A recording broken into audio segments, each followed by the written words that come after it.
Welcome to 21st Century Homes. We're in beautiful Mount Dora, Florida. We're here at Remuto Farms. We're going to meet Alberto, the owner of Icon Design Group, and we're going to learn a little bit about what he wants to do with this parcel of land. We know, since this is 21st Century Homes, that it's going to be self-sustaining, self-sufficient, and also is going to provide for the community that this parcel of land is about to become a part of. So let's go meet Alberto.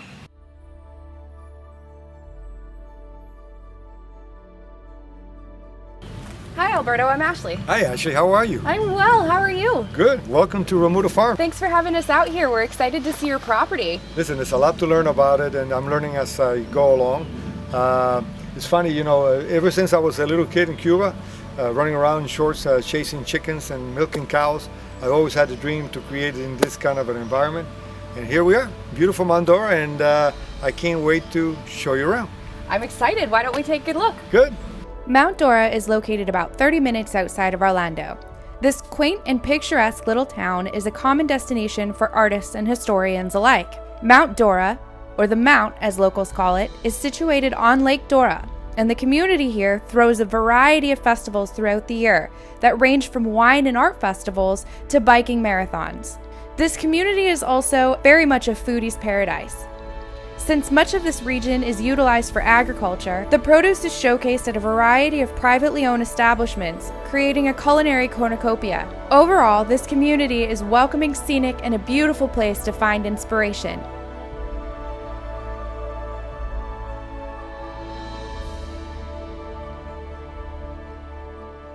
So I'm standing in front of what's the barn structure, and it's completely solid concrete. This thing is virtually indestructible.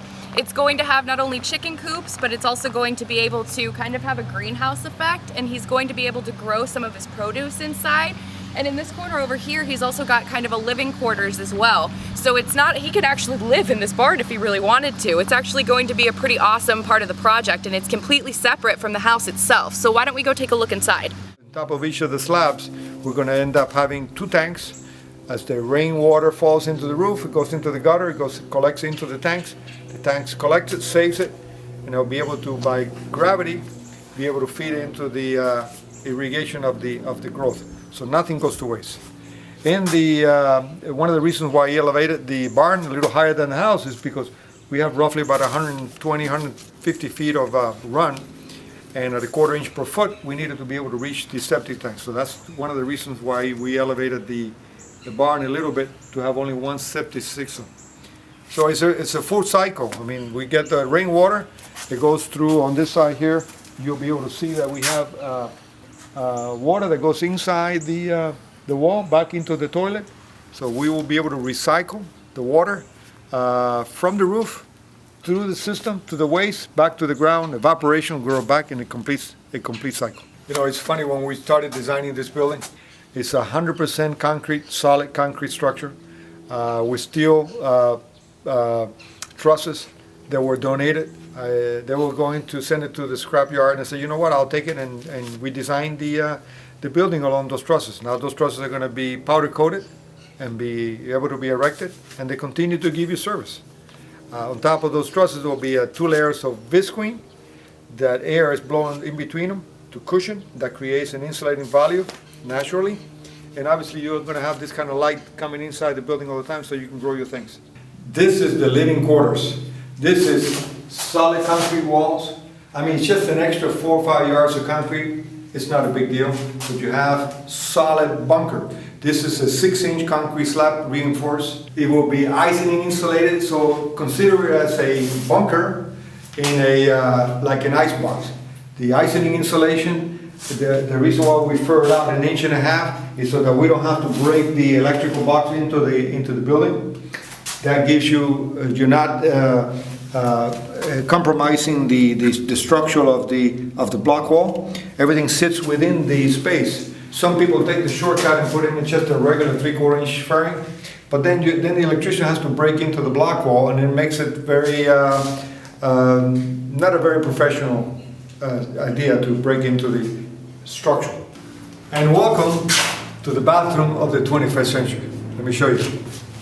Over here, this is the water system from the retention tank.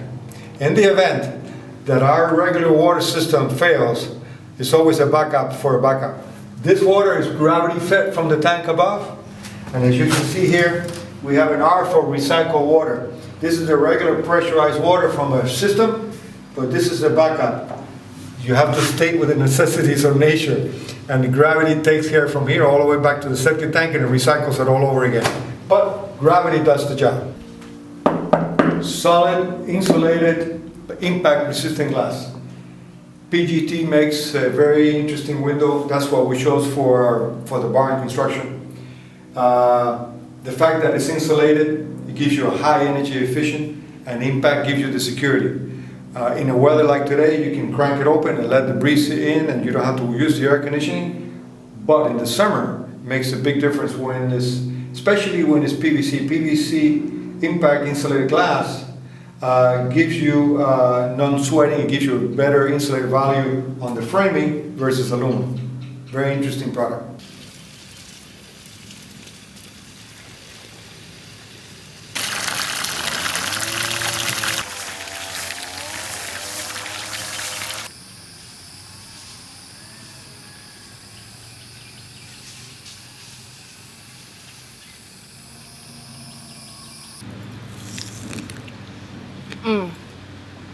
Wow.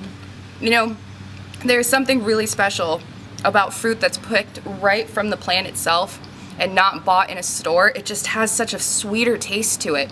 You really feel like you're getting more nutrients out of the plant. And I really feel that's part of the great thing that we were kind of delving into on 21st Century Home. We're getting to know people that really want people to eat things like this. And, oh, it's delicious. I could eat this every day for breakfast. Star apple, you're eating the bounty of your fruits. It's funny, as you eat this fruit, there's a lot of seeds in there. I'm considered a seed hugger.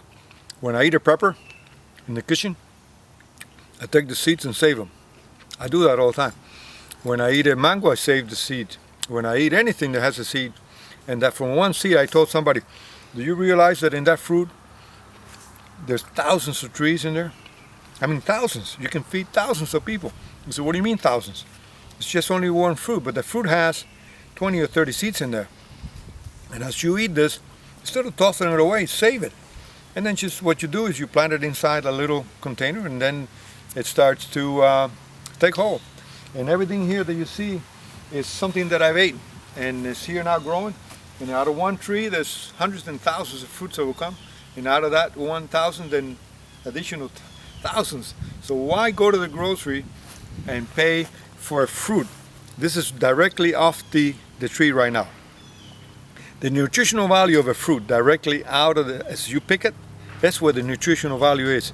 The fruits are generally picked at a earlier date because they have to be transported. And they're not in the right, perfect timing for them pick. And the antioxidant value of the fruit is just as they're starting to ripe. They release a certain chemical to protect them, and that's the protection that you need to keep you from getting diseases that you don't want. So there's nothing like taking the fruit directly out of the tree and eating it. It's just so much. In this kind of a cool weather right now, it's beautiful. Next time on 21st Century Homes, breaking ground at Remuto Farms. Follow us along as we begin to set the foundations for the Remuto Farms complex. This episode brought to you by PGT Windows and ICYNENE Insulation.